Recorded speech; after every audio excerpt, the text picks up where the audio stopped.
Halo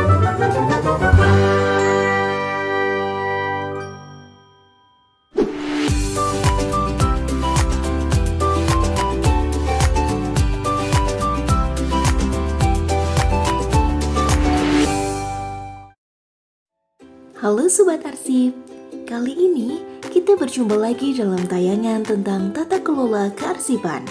Sobat Arsip, tahu nggak sih apa itu arsip?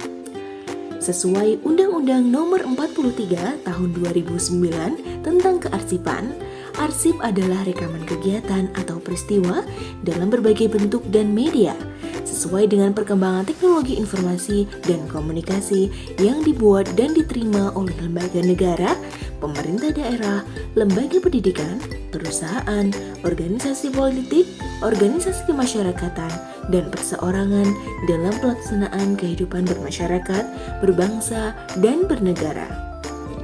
Secara fungsi, arsip dibagi menjadi dua, yaitu arsip dinamis dan arsip statis. Arsip dinamis adalah arsip yang digunakan secara langsung dalam kegiatan pencipta arsip dan disimpan selama jangka waktu tertentu.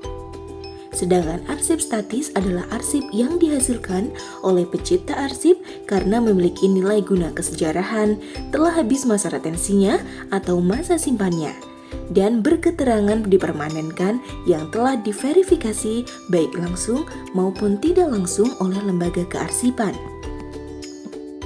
Kegunaan arsip dinamis antara lain yaitu untuk perencanaan, pengambilan keputusan, pengawasan, layanan publik, perlindungan hak, dan sebagai alat bukti yang sah. Pengelolaan arsip dinamis dilakukan melalui proses penciptaan arsip, penggunaan dan pemeliharaan arsip, dan penyusutan arsip. Lalu, bagaimanakah proses pengelolaan arsip dinamis dilakukan? Yang pertama, melalui penciptaan arsip, yang mana meliputi pembuatan dan penerimaan arsip. Pembuatan dan penerimaan ini meliputi registrasi dan distribusi. Contohnya adalah pembuatan surat keluar, pengiriman surat keluar, dan meregistrasi surat masuk maupun surat keluar. Kemudian yang kedua, penggunaan dan pemeliharaan arsip. Penggunaan akses arsip dinamis dilakukan untuk kepentingan internal dan kepentingan publik. Sedangkan pemeliharaan arsip meliputi 1. Pemberkasan arsip aktif, 2. Penataan arsip inaktif, 3. Penyimpanan arsip, dan 4. Alih media arsip.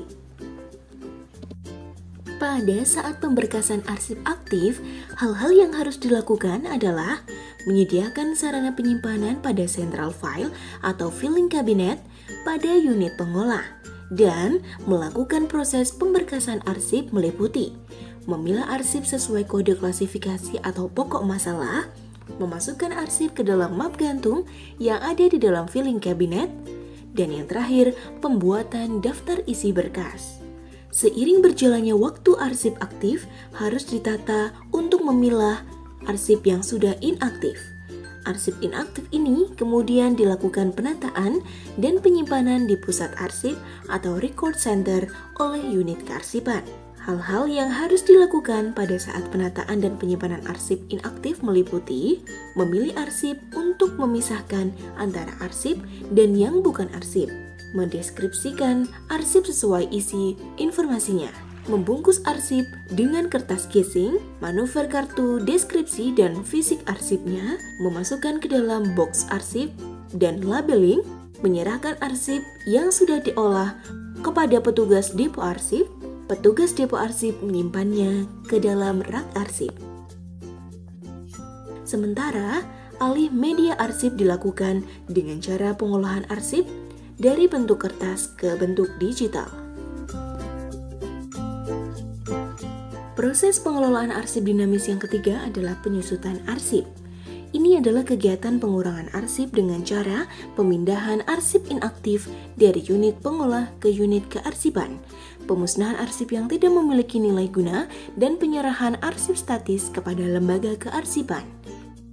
Dalam pemusnahan arsip, ada beberapa prosedur yang meliputi pembentukan panitia penilai dan pemusnahan arsip, penyeleksian arsip, pembuatan daftar arsip usul musnah, penilaian oleh panitia penilai arsip, permintaan persetujuan dari pimpinan pencipta arsip, penetapan arsip yang akan dimusnahkan, dan pelaksanaan pemusnahan dilakukan secara total, baik fisik maupun informasinya, disaksikan oleh pejabat unit hukum, dan pengawasan disertai penandatanganan berita acara pemusnahan.